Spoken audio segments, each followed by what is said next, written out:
Hello दोस्तों, स्वागत है बॉक्सर एजुकेशन यूट्यूब चैनल में। आज इस क्लास में रेलवे के महत्वपूर्ण प्रश्नों का एमसीक्यू करने वाले हैं, जो रेलवे के एग्जाम में पूछे गए सभी महत्वपूर्ण प्रश्न हैं। दोस्तों, अगर आपको इस वीडियो का पीडीएफ लेने के लिए मेरे टेलीग्राम चैनल को ज्वाइन कर लीजिएगा, जिसका लिंक डिस्क्रिप्शन में दिया गया है। मेरे चैनल को लाइक, सब्सक्राइब और शेयर अवश्य करें। चलिए शुरू करते हैं प्रथम सवाल से। 25 किलो ओम प्रतिरोध वाले एक तार पर 12.5 वोल्ट का विभवांतर आरोपित किए जाने पर प्रवाहित होने वाली विद्युत धारा ज्ञात कीजिए। तब विद्युत धारा कितनी होगी दोस्तों? इसकी विद्युत धारा 0.5 होगी। विद्युत धारा का सूत्र होता है विभवांतर बटा प्रतिरोध। क्या होता है दोस्तों? विभवांतर बटा प्रतिरोध होता है।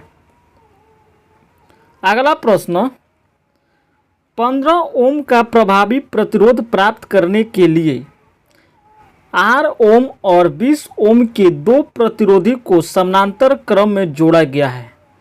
तो इसका आंसर क्या होगा दोस्तों? इसका आंसर 60 होगा।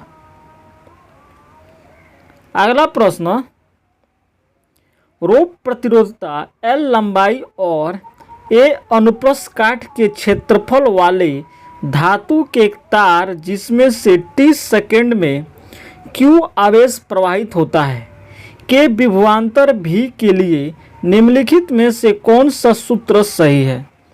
तो इसका सही सूत्र कौन है दोस्तों? V80 = Q रो L होगा, ऑप्शन डी। अगला प्रश्न, दो प्रतिरोध को 10 ओम और 15 ओम को समानांतर में जोड़ा जाता है। इस संयोजन को 24 ओम प्रतिरोधक और 12 वोल्ट के साथ श्रृंखला में जोड़ा जाता है। 15 ओम वाले प्रतिरोधक में धारा कितनी होगी? तो इसमें धारा कितनी हो दोस्तों? इसमें धारा 0.16 एम्पियर की होगी, ऑप्शन सी।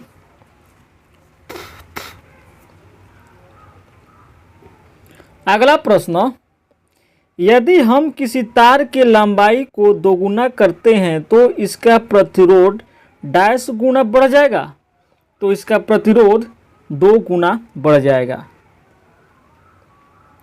अगला प्रश्न, लंबाई L और त्रिज्या R वाले किसी बेलनाकार तार में प्रतिरोध R है, उस सामग्री में बनी आधी लंबाई वाली और दोगुनी त्रिज्या वाली तार का प्रतिरोध कितना होगा? तो उसका प्रतिरोध R/8 होगा। अगला प्रश्न, प्रत्येक 20 ओम वाले दो प्रतिरोधकों को समानांतर में जोड़ा जाता है और इस संयोजन में वोल्टेज आपूर्ति 40 वोल्ट दी जाती है। वोल्टेज स्रोत द्वारा दिया जाने वाला प्रतिरोध ज्ञात करें। तो इसका प्रतिरोध 10 ओम मीटर होगा, ऑप्शन बी। अगला प्रश्न, दो प्रतिरोधक 10 ओम और 20 ओम को श्रृंखला में जोड़ा जाता है और इस संयोजन में वोल्टेज की आपूर्ति 30 वोल्ट दी जाती है। 10 ओम वाले प्रतिरोधक का वोल्टेज ज्ञात करें।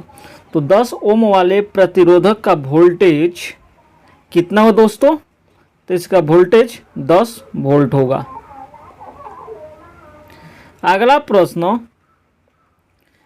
हमारे बिजली बिल में खपत की जाने वाली ऊर्जा को डैश की इकाई में व्यक्त किया जाता है। तो इसे किलोवाट घंटा के द्वारा व्यक्त किया जाता है, ऑप्शन बी।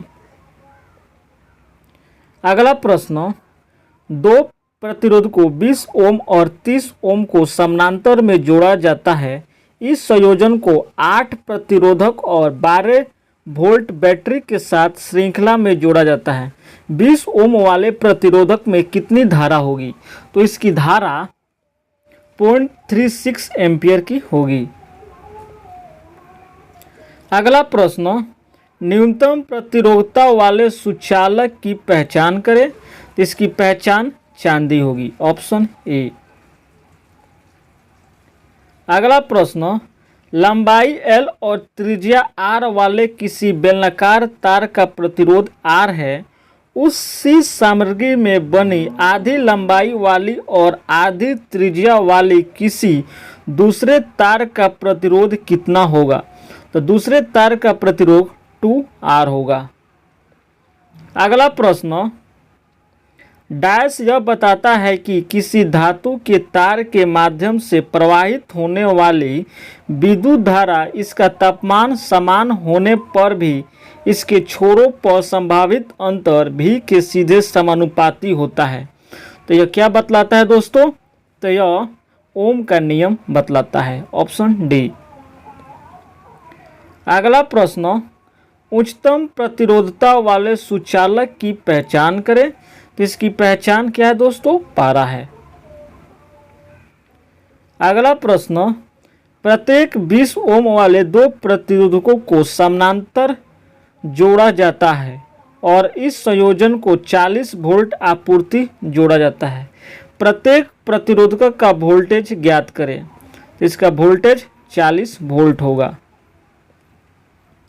अगला प्रश्न, 100 ओम वाले दो प्रतिरोधकों को समानांतर में जोड़ा जाता है और इस संयोजन को 40 वोल्ट आपूर्ति से जोड़ा जाता है। वोल्टेज स्रोत द्वारा आपूर्ति की जाने वाली धारा ज्ञात करें। तो इसकी धारा है 0.8 एम्पियर की, ऑप्शन सी। अगला प्रश्न, तीन प्रतिरोधक 9 ओम और x ओम को समानांतर में जोड़ा जाता है। इस समानांतर संयोजन का कुल प्रतिरोध 3 ओम है। अज्ञात प्रतिरोध x ओम का ज्ञात करें। तो x का मान कितना होगा दोस्तों? यह 9 ओम होगा। अगला प्रश्न, दो प्रतिरोध 12 ओम और 24 ओम को समानांतर में जोड़ा जाता है। इस संयोजन को 22 ओम प्रतिरोधक और 12 वोल्ट बैटरी के साथ श्रृंखला में जोड़ा जाता है। 24 ओम वाले प्रतिरोधक में कितनी धारा होगी? तो 24 ओम वाले प्रतिरोधक में 2/15 एम्पियर की धारा होगी। अगला प्रश्न, लंबाई L और त्रिज्या R वाले किसी बेलनाकार तार का प्रतिरोध R है, उसी सामग्री में बनी दोगुनी लंबी और 1/4 त्रिज्या वाली तार का प्रतिरोध कितना होगा? तो इस तार का प्रतिरोध 32 होगा। अगला प्रश्न, 100 ओम वाले 4 प्रतिरोधकों को समानांतर में जोड़ा जाता है और इस संयोजन को 100 वोल्ट आपूर्ति वोल्टेज से जोड़ा जाता है। प्रत्येक प्रतिरोध में शक्ति अपव्यंग ज्ञात करें। तो इसका शक्ति होगा दोस्तों 100 वाट होगा। अगला प्रश्न, किसी धातु के तार के माध्यम से प्रवाहित होने वाली विद्युत धारा इसका डैश समान होने पर भी इसके छोरों पर संभावित अंतर भी के सीधे समानुपातित होता है। तो कौन है दोस्तों? यह तापमान समान होने पर समानुपातित होता है। अगला प्रश्न, 10 सेकेंड की अवधि के लिए किसी तार में स्थिर धारा 0.2 एम्पियर है। इस समय अंतराल में तार में प्रवाहित होने वाली कुल ऊर्जा कितना होगा? तो कुल ऊर्जा दोस्तों 2 कूलम होगा। अगला प्रश्न, 2 मिनट तक किसी बिजली के बल्ब के तनु द्वारा 2 एम्पियर की धारा खींची जाती है। परिपथ के माध्यम में प्रवाहित होने वाले विद्युत प्रवाह की मात्रा ज्ञात करें। तो विद्युत प्रवाह की मात्रा 240 कूलम होगा। अगला प्रश्न, प्रत्येक 10 ओम वाले दो प्रतिरोधकों को समानांतर में जोड़ा जाता है। फिर इस संयोजन को तीसरे 10 ओम प्रतिरोधक और 6 वोल्ट बैटरी के साथ श्रृंखला से जोड़ा जाता है। परिपथ में कितनी धारा होगी? तो परिपथ में धारा 0.4 एम्पियर की होगी। अगला प्रश्न, लंबाई L और त्रिज्या R वाले किसी बेलनाकार तार का प्रतिरोध R है, उसी सामग्री में बनी 4 गुनी लंबी और आधी त्रिज्या वाली किसी दूसरे तार का प्रतिरोध कितने होगा? तो दूसरे तार का प्रतिरोध 16 R होगा। दोस्तों, मेरे चैनल को लाइक, सब्सक्राइब और शेयर अवश्य करें। अगला प्रश्न, दो प्रतिरोधक 8 ओम और 24 ओम को समानांतर में जोड़ा जाता है। इस संयोजन को 14 ओम प्रतिरोधक और 12 वोल्ट बैटरी के साथ श्रृंखला में जोड़ा जाता है। 8 ओम वाले प्रतिरोधक में कितनी धारा होगी? इसमें धारा 0.45 एम्पियर की होगी। अगला प्रश्न, निम्नलिखित में से कौन सा प्रतिरोध R चालकता डेल्टा, लंबाई L और धातु के तार के क्रॉस सेक्शन A के क्षेत्रफल के बीच का सही संबंध क्या है? तो इसका सही संबंध है R रो A = L है।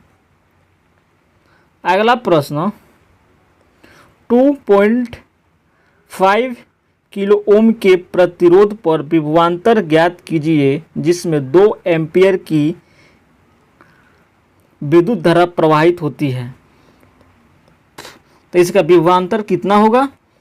5 होगा। अगला प्रश्न, 24 ओम का प्रभावी प्रतिरोध प्राप्त करने के लिए R ओम और 60 ओम के दो प्रतिरोधों को समानांतर क्रम में जोड़ा जाता है। तो R प्रतिरोध का मान क्या होगा? इसका मान 40 ओम होगा। अगला प्रश्न, 12 ओम का प्रभावी प्रतिरोध प्राप्त करने के लिए R ओम और 15 ओम के दो प्रतिरोधकों को समानांतर क्रम में जोड़ा जाता है। तो R का मान ज्ञात कीजिए। तो R का मान 60 है। अगला प्रश्न, यदि 2000 कूलाम आवेश को भी वोल्ट विभवांतर वाले दो बिंदुओं के बीच स्थानांतरित करने में किया गया कार्य 90 जूल हो तो V का मान ज्ञात कीजिए। तो इसका V का मान है 0.045 है। अगला प्रश्न, उस तार का प्रतिरोध ज्ञात कीजिए जिस पर 500 वोल्ट का विभवांतर आरोपित किए जाने पर उसमें 5 एम्पियर की धारा प्रवाहित होती है। तो उसका प्रतिरोध 100 होगा। अगला प्रश्न, किसी प्रतिरोध के सिरों के बीच डैश इसमें प्रवाहित होने वाली धारा के अनुक्रमानुपाती होता है बशर्ते कि इसका तापमान सामान्य बना रहे। तो इसका क्या हो दोस्तों? विभवांतर।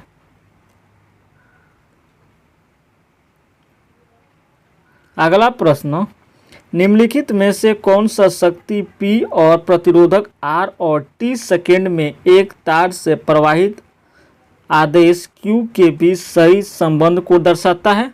तो कौन है दोस्तों? PT = IRQ।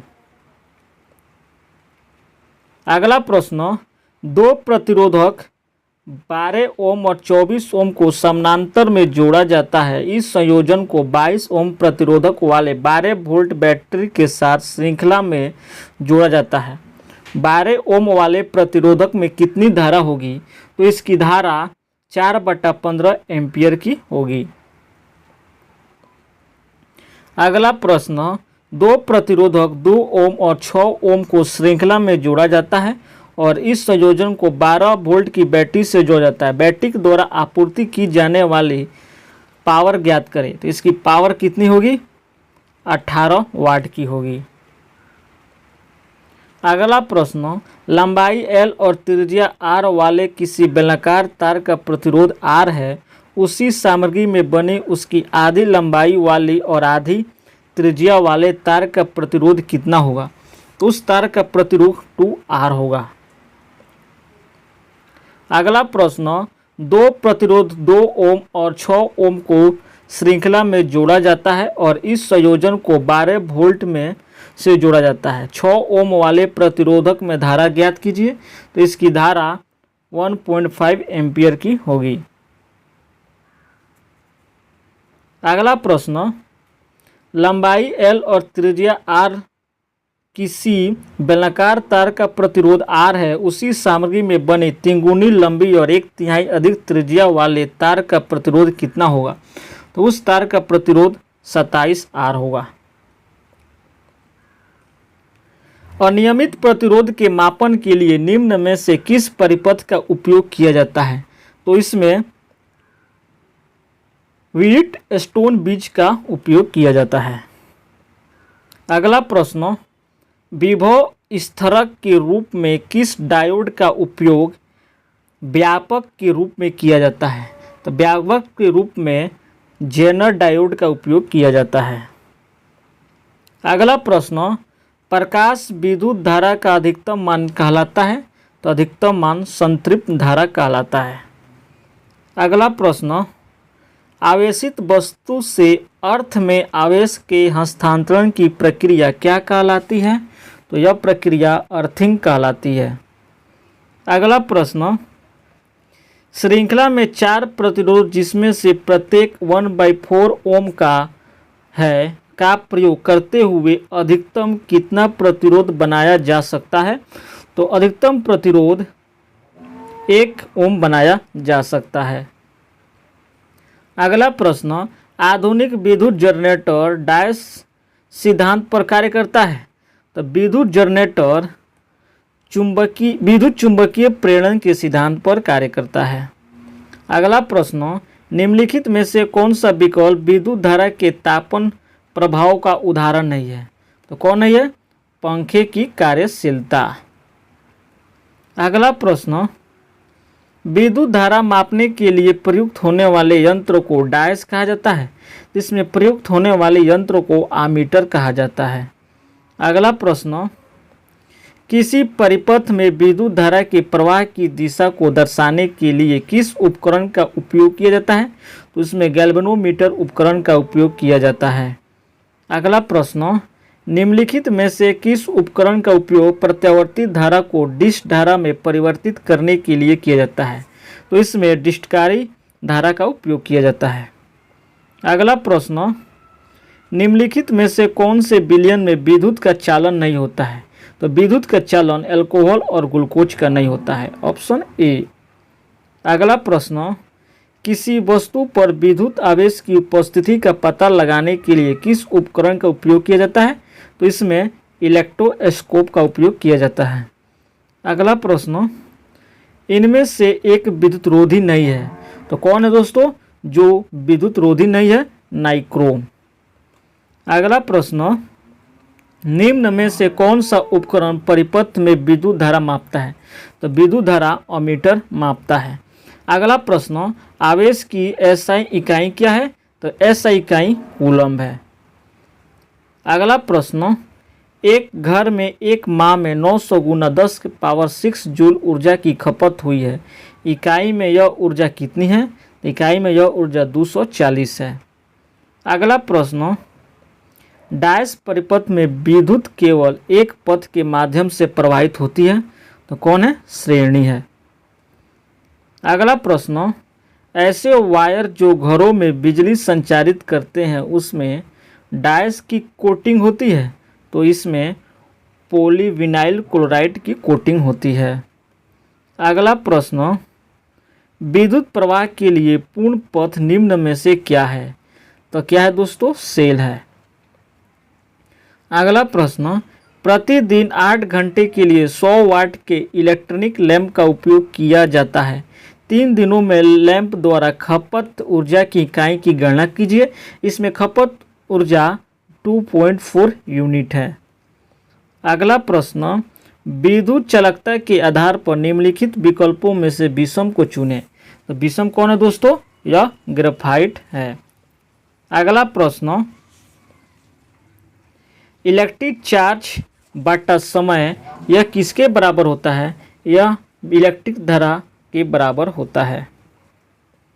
अगला प्रश्न, प्रतिदिन 8 घंटे के लिए 60 वाट इलेक्ट्रिक बल्ब का उपयोग किया जाता है। बल्ब द्वारा एक दिन में खपत की गई ऊर्जा की इकाइयों की गणना करें। तो ऊर्जा की इकाइयों की गणना 0.48 इकाई है। अगला प्रश्न, विद्युत मोटर के संबंध में निम्नलिखित में से कौन सा कथन गलत है?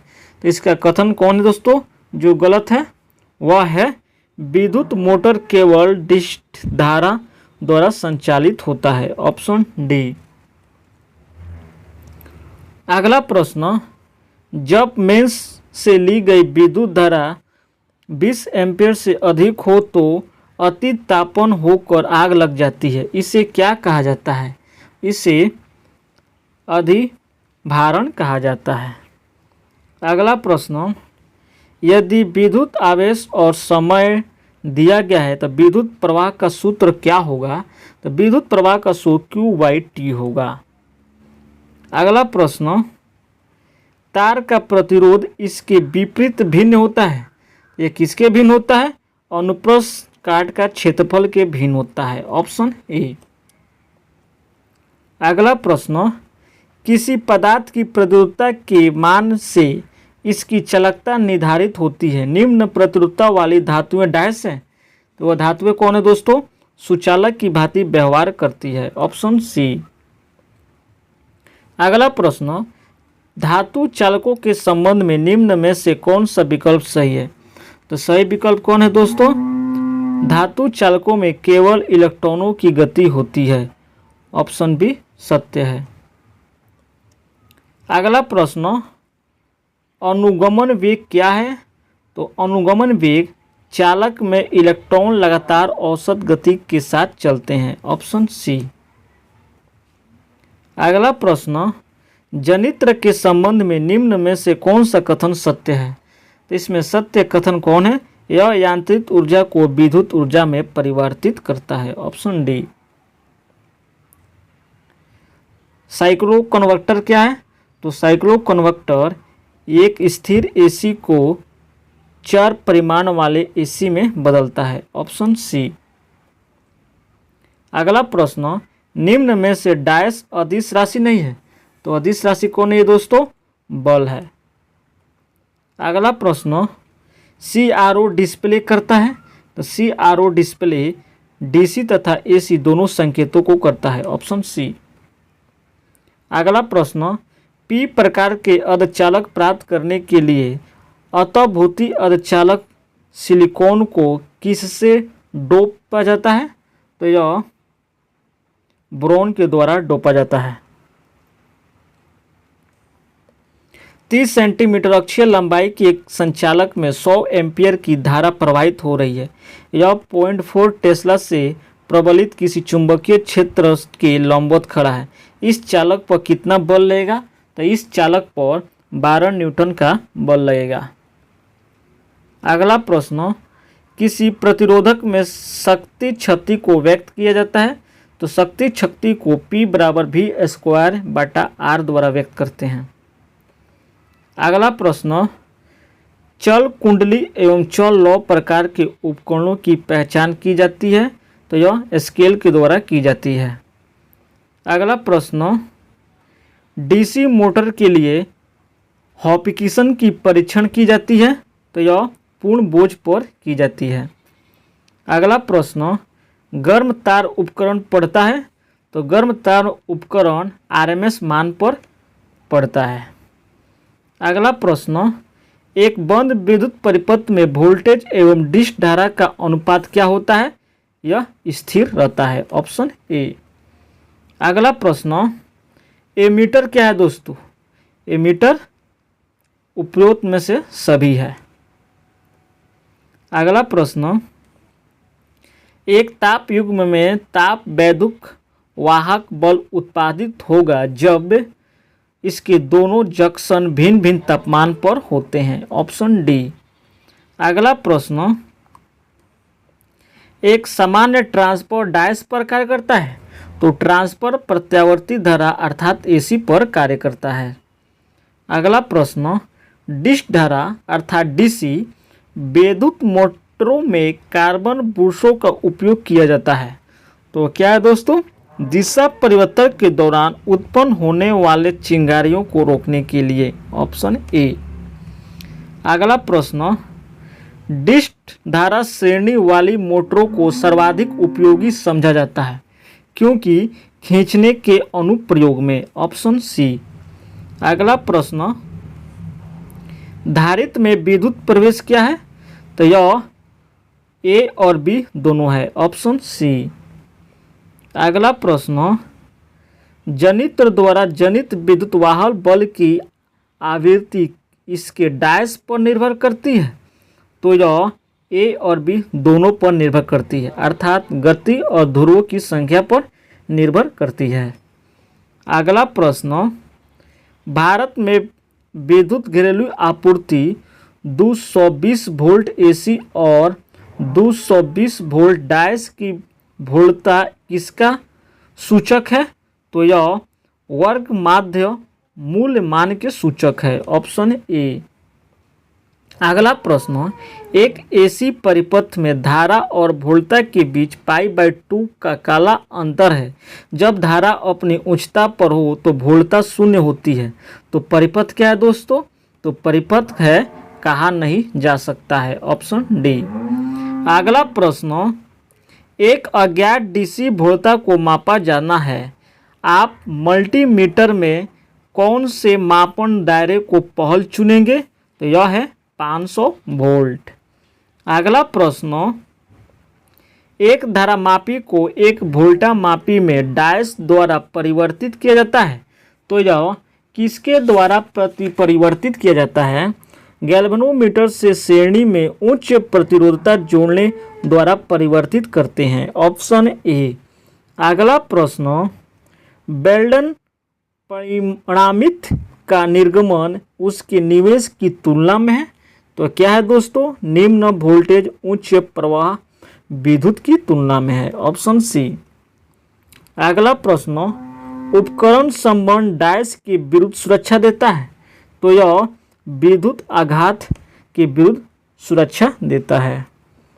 अगला प्रश्न, एक जनरेटर का निर्धारण है 2 किलोवाट 200 बीडीवी व डैश को भार द्वारा की आपूर्ति कर सकता है। तो यह 10 एम्पियर की भार द्वारा आपूर्ति कर सकता है। अगला प्रश्न, एक आवृत्ति ट्यूनिंग इलेक्ट्रॉनिक विद्युत परिपथ में होगा। तो क्या होगा? एक प्रेरक एवं संधारित्र, ऑप्शन ए। अगला प्रश्न, निस्पंदक परिपथ का वह मुख्य अवयव जो निर्गमन के एसी घटक का लघुकरण करता है वह कौन है? धारित्र है। अगला प्रश्न, पूर्ण तरंग डिस्टकारी की दक्षता अर्ध तरंग डिस्टकारी से दुगुनी होती है। इसका मूल्य कारण क्या है? इसका मूल्य कारण उसकी आवृत्ति इसके लाइन आवृत्ति की दुगुनी होती है, ऑप्शन डी। अगला प्रश्न, वोल्टेज नियंत्रक का मुख्य कार्य करीब करीब डैश निर्गत वोल्टेज प्रदान करता है। तो यह स्थिर प्रदान करता है। अगला प्रश्न, विभवांतर और विद्युत धारा I के बीच कोसाइन कोण कहलाता है। तो कोसाइन कोण शक्ति गुणांक कहलाता है, ऑप्शन ए। अगला प्रश्न, एक प्रवाह जिसमें शियरिंग विरूपण का प्रतिरोध शून्य होता है तो कौन सा है? तो कौन है दोस्तों? यह आदर्श प्रवाह है, ऑप्शन डी। अगला प्रश्न, ऋण वोल्टेज तर्क में तर्क अवस्था एक डैश के अनुरूप होता है। तो यह शून्य वोल्टेज के अनुरूप होता है। अगला प्रश्न, सामान्य उत्सर्जक प्रवर्धक का लक्षण क्या है? तो इसका लक्षण सिग्नल कला व्युत्क्रमण है, ऑप्शन सी। अगला प्रश्न, एक धातु की तार में विद्युत धारा डैश के प्रवाह के कारण होती है। तो यह इलेक्ट्रॉन के प्रवाह के कारण होती है। अगला प्रश्न, एक डिस्क धारा शंट मोटर पंखों को चलाने में योग्य है क्योंकि उन्हें डैश की आवश्यकता होती है। उन्हें आरंभ में अल्प बल आघूर्ण की आवश्यकता होती है, ऑप्शन ए। अगला प्रश्न, डिस्क धारा जनित्र में दिक् परिवर्तक का एकमात्र क्या कार्य है? इसका एकमात्र कार्य है प्रेरित प्रत्यावर्ती धारा को डिस्क धारा में बदलना, ऑप्शन डी। अगला प्रश्न, विद्युत उपकरणों में जिस सर्वाधिक प्रभावी अवमंदक का उपयोग होता है वह क्या है? तो वह क्या है दोस्तों? भंवर धारा है। अगला प्रश्न, समानांतर में कार्य कर रहे दो ट्रांसफार्मर द्वारा लिया जाने वाला लोड उसकी रेटिंग पर निर्भर करता है। Option A. अगला प्रश्न, किसी सर्किट में इलेक्ट्रॉन के प्रवाह में होता है तो क्या होता है? विद्युत धारा में होता है। अगला प्रश्न, फ्लेमिंग के दाएं हाथ का नियम में अंगूठा किस ओर दर्शाता है? तो यह किस ओर दर्शाता है दोस्तों? यह चालक की गति की दिशा यदि तर्जनी उंगली फ्लक्स की लाइन के साथ हो। Option C. अगला प्रश्न, इन्वर्टर क्या करता है? तो इन्वर्टर डीसी को एसी में परिवर्तित करता है। Option B. अगला प्रश्न, एकांतर धारा की माप किसके द्वारा की जा सकती है? तो यह प्रेरण एमीटर के द्वारा की जाती है। अगला प्रश्न, व्हीटस्टोन ब्रिज का उपयोग किसके मापन में किया जाता है? तो यह प्रतिबल मानों को लिए किया जाता है। Option D. अगला प्रश्न, मल्टीमीटर में होता है? तो मल्टीमीटर में वोल्ट मीटर, करंट मीटर और ओम मीटर होता है। Option D. अगला प्रश्न, वैद्युत स्थिति प्रेसिपिएटर निम्नलिखित में से किसी एक के लिए सांघित्र है तो क्या है दोस्तों? वह पार्टिकुलेट इमिशन कंट्रोल है। Option A. अगला प्रश्न, अशुद्धियों मिलाने से अर्धचालक की प्रतिरोधकता घटती है। Option B. अगला प्रश्न, बैटरी की क्षमता डैश में व्यक्त की जाती है? तो बैटरी की क्षमता एम्पियर घंटा में व्यक्त की जाती है। अगला प्रश्न, प्रतिरोध को अधिक परिशुद्धता के साथ मापा जाता है? तो यह ब्रिज विधि से मापा जाता है। अगला प्रश्न, एक परिशुद्ध एमीटर के प्रतिरोध का मान होना चाहिए? तो इसका मान बहुत निम्न होना चाहिए। अगला प्रश्न, एक आदर्श एलसी परिपथ में संग्रहित को डिश धारा स्रोत से जोड़कर आवेशित किया जाता है तथा आवेशित होने के बाद स्रोत को हटा लिया जाता है। परिपथ में धारा क्या है दोस्तों? तुरंत दोलन करने लगेगी। Option D. अगला प्रश्न, किसी असमान परिच्छेद वाले तार में धारा प्रवाहित हो रही है, तार की पूरी लंबाई में निम्नलिखित में से क्या अचर होगा? इसका अचर हो गया केवल धारा। अगला प्रश्न, वोल्ट मापी का परिसर बढ़ाने के लिए हमें क्या संयोजित करना चाहिए? तो हमें वोल्ट मापी से श्रेणियों में उच्च मान प्रतिरोध। Option A. अगला प्रश्न, रिएक्टिव पावर की यूनिट है तो इसकी यूनिट क्या है दोस्तों? बताइएगा। रिएक्टिव पावर की यूनिट वार है। अगला प्रश्न, एकल कला एसी रेगुलेटर किसे परिवर्तित करने के लिए उपयोग किया जाता है? तो इसका उपयोग एक ही आवृत्ति के स्थिर एसी वोल्टता को परिवर्ती परिमाण एसी वोल्टता में किया जाता है। Option A. अगला प्रश्न, एक धारा स्रोत की अवहेलना करने के लिए स्रोतों के आर पार टर्मिनल होता है? तो आर पार टर्मिनल मुक्त परिपतित होता है। अगला प्रश्न, एसी से डीसी में परिवर्तित करने की प्रक्रिया को कहा जाता है? तो यह प्रक्रिया रेक्टिफिकेशन कहा जाता है। अगला प्रश्न, ओम के नियम के अनुसार क्या है? तो ओम के नियम के अनुसार वोल्टता धारा के अनुपातिक है। Option B. अगला प्रश्न, एक कैपेसिटर विरोध करता है? तो यह वोल्टता में परिवर्तन का विरोध करता है। अगला प्रश्न, डीसी आपूर्ति तंत्र की तुलना में एसी आपूर्ति तंत्र में लाभ है कि क्या लाभ है दोस्तों? यह स्विच की कम लागत है। Option D. धन्यवाद दोस्तों, मेरे चैनल को लाइक, सब्सक्राइब और शेयर अवश्य करें। चलिए मिलते हैं अब अगले क्लास में।